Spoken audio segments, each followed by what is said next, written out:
Okay, ચાલો. નમસ્કાર વિદ્યાર્થી મિત્રો. તો ઘણા બધા વિદ્યાર્થી મિત્રોનો મેસેજ આવે છે, સાહેબ જિલ્લા પંચાયતની ગૌણ સેવા પસંદગી મંડળની જે આરોગ્યમાં જે ભરતી છે ક્યારે આવશે. તો આની પહેલાં મેં ટેલિગ્રામમાં ટ્વીટ કરી હતી કે 2 મહિનામાં, બરાબર, એટલે 2 મહિનામાં કંઈક નવા સમાચાર આવશે. પંચાયત વિભાગની ભરતી આવશે, ગૌણ સેવા પસંદગી મંડળની વારાફરતી બધી ભરતી આવવાની છે, બરાબર. તાલુકા સેનેટરી ઇન્સ્પેક્ટર છે, 145ની ભરતી છે, MPHWની ભરતી છે, FSWની ભરતી છે, બરાબર, મુખ્ય સેવિકાની ભરતી છે. તો આ બધી ભરતી છે એ આવવાની છે. તમારે ખાલી અત્યારે તૈયારી શરૂ રાખવાની છે, બરાબર. 2 મહિનામાં બધી માહિતી તમને મળી જશે.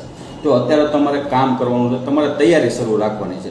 પંચાયતનો સિલેબસ તમને આપી દીધેલો છે, ગૌણ સેવા પસંદગી મંડળનો નવો સિલેબસ તમને બધાને આપી દીધેલો છે. તો હવે તમારે બધા સબ્જેક્ટની તૈયારી શરૂ કરી દેવાનું છે, કેમ કે જ્યારે ભરતી આવશે, જાહેરાત આવશે, જ્યારે તમને ઝાઝો ટાઈમ નહીં મળે તૈયારી કરવાનો. એટલે અત્યારે તમારે ગોલ્ડન ટાઈમ છે, તમારે તૈયારી કરવાનો. તો બધા સબ્જેક્ટ તમારે કરવા પડશે. ગણિત રિઝનિંગ આવ્યું છે તો ગણિત રિઝનિંગ તમારે કરવું પડશે એક્ઝામ પાસ કરવા માટે, બરાબર. તો આ વસ્તુ ખાસ યાદ રાખી લેજો. એટલે 2 મહિના રાહ જોવો. 2 મહિના છે, બરાબર છે. ત્યાર પછી ભરતીની જાહેરાત આવશે, ન્યૂઝ આવશે, કંઈક નવા જૂની જે હશે એ આવી જશે, બરાબર. એટલે તમને બધાને વિડીયો મારફતે તમને બધાને જાણ કરી દેવામાં આવશે.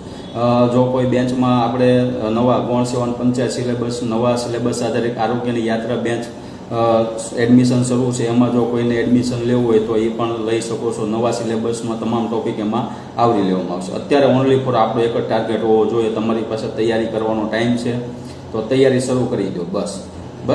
જય હિન્દ, જય ભારત.